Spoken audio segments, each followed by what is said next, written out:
Climate action, gun control, gender-inclusive bathrooms, the new visitations policy. When I said these things, what was the first thing you thought? Let me guess. You were probably thinking, I totally agree with that. Or maybe, I would never agree with that. And if I'd given you my opinion, you might have thought something like, well, if you're agreeing with me, then you're totally right. And if you're not, then you're just wrong. Division has always existed in our world. However, increasingly today, we're finding that diversity of opinions, instead of leading to discussion and constructive change, is instead leading to divisiveness and polarization.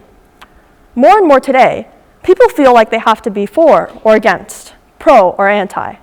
They see the world in black and white.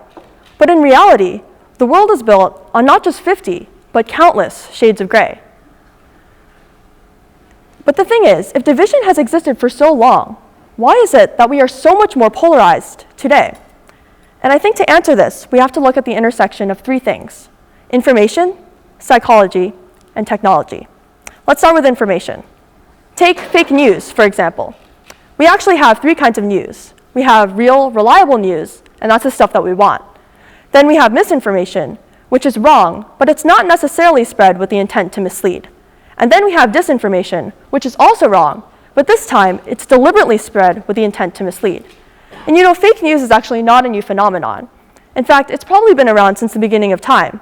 I'm sure even cavemen had fake news. I mean, like misleading their enemies as to where food could be found, right? But also, more importantly, and all joking aside, fake news has shaped some of the greatest injustices we've seen in the world. Nazi Germany, North Korea, the list goes on. But the thing is, how does this all happen? And that's where psychology comes in. Over the past several decades, psychologists have found that our brain operates with cognitive constraints when we're trying to process an overload of information. And in order to overcome these constraints, our brain has developed cognitive biases. We have the availability heuristic, where we process the information that's most available. We have the confirmation bias, which I'm sure many of you are familiar with. And this is where we process the information that only really confirms what we already believe. And then we also have the bandwagon effect. And this is where we do something or we believe something just because a lot of other people are doing or believing it. And just like fake news, our cognitive biases have also existed since the beginning of time. I mean, do you really think that cavemen weren't susceptible to the bandwagon effect? After they invented the wheel, of course. But more importantly, our cognitive biases are what made Nazi Germany susceptible to the Nazis. They're what made North Korea vulnerable to its dictators. And to make matters even worse, we have technology. And in 2011, information scientists showed that we were processing 5 times more information than we were in 1986. And that was just when Snapchat and Instagram were getting started.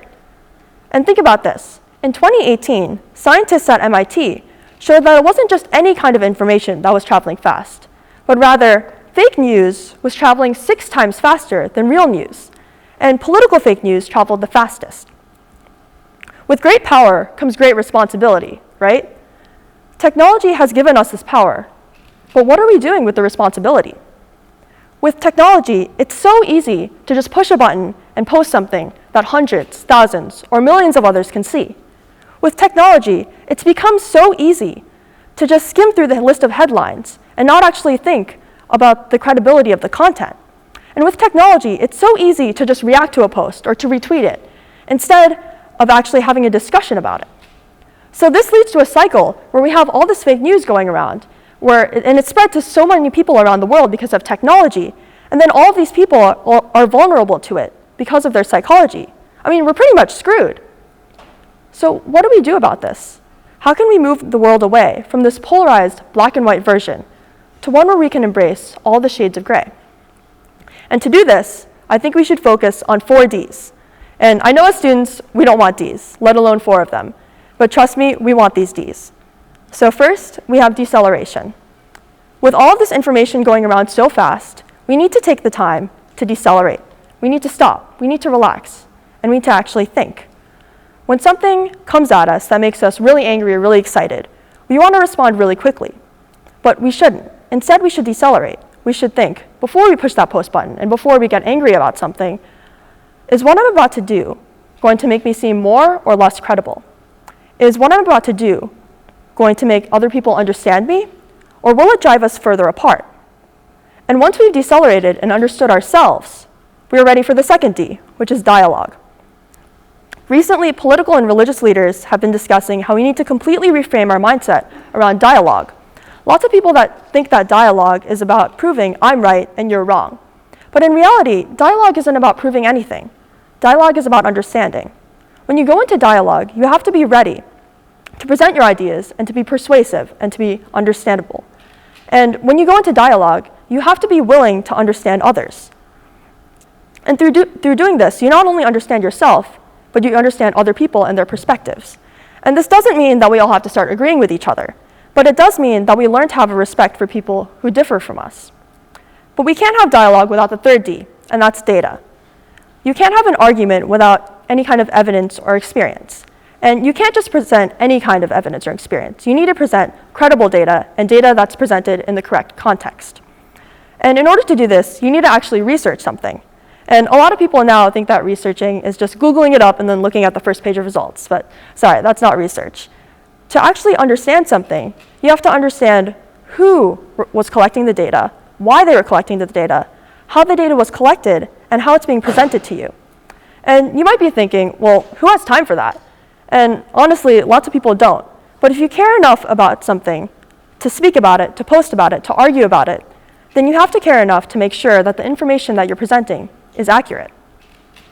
And then our final D is discipline. With all of these, we're trying to reverse our cognitive biases, our innate ways of reacting to the world. And we can't do this by just rolling out of bed and changing. We actually have to practice. We have to be disciplined. We have to practice decelerating and understanding ourselves. We have to practice dialogue and understanding others. And then we have to practice evaluating data so that we can support ourselves. So when I say something now, like climate action, gun control, gender-inclusive bathrooms, the new visa policy, try to resist the temptation to think, but I'm so right. Instead, think and decelerate. Why do I believe what I believe? Why do other people believe what they believe? And what kind of dialogue can we have to understand each other? What kind of data can I present to support myself?